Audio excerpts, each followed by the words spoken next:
I think I've come up with a new unofficial motto for myself. Never ready, always willing. We're striving all the time for excellence, certainly, and mastery, but I think it goes further than that, a lot further in fact, that we're always striving for perfection, for everything to be just so that we can make that first step. And of course we all know that it doesn't actually work, because we're never fully ready, because to be fully ready would mean that you have all of the answers already, that you didn't have a certain amount of doubt, a certain amount of fear, a certain amount of trepidation of going, into the depths of the forest. But you have to be willing to do it. You just have to be willing to do it. And something that it's just extraordinary when you really start to live life properly and you start to really dig in and get your feet dirty, your hands dirty and your feet wet. Lots of analogies for you.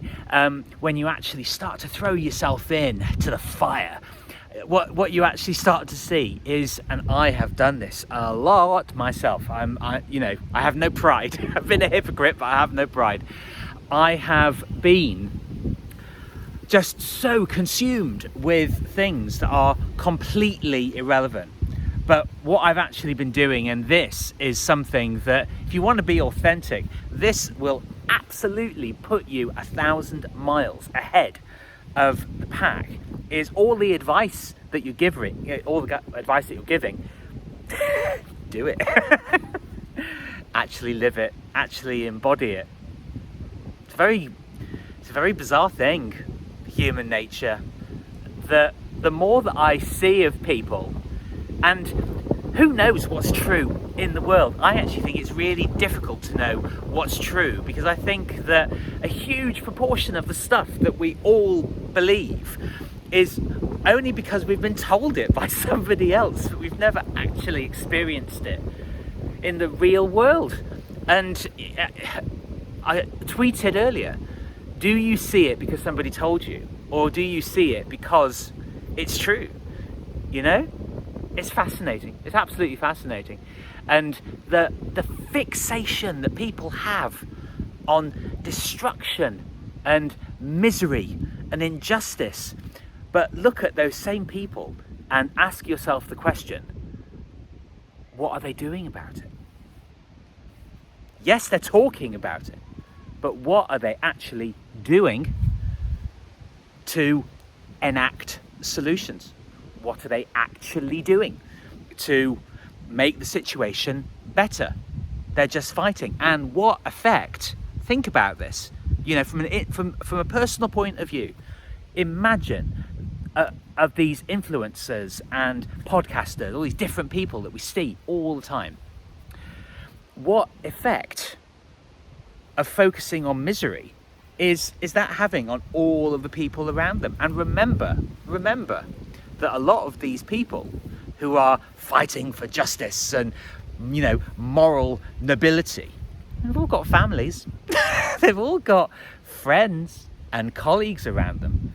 Think of the influence that is having on, just inevitably, on the people around them. And what kind of message is that spreading for the greater good? There are things I have been a massive hypocrite on. A lot of it not following my own advice. But this has always been true for me.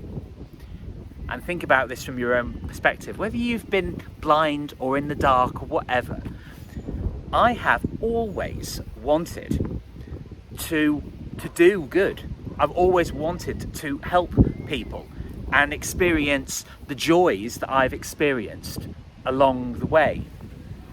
So this is why bravery is enormously underrated, because if you can be brave enough to take a step in the right direction to actually help people and unburden people of the anxiety and fear that they have, that is a really powerful thing. And I think that a lot of the people that we all watch, I don't necessarily think that they're actually creating that much positivity or beauty or solution in the world. So take the step, be brave, because that's the thing that makes a difference. Be willing, because you will never, ever be 100% ready.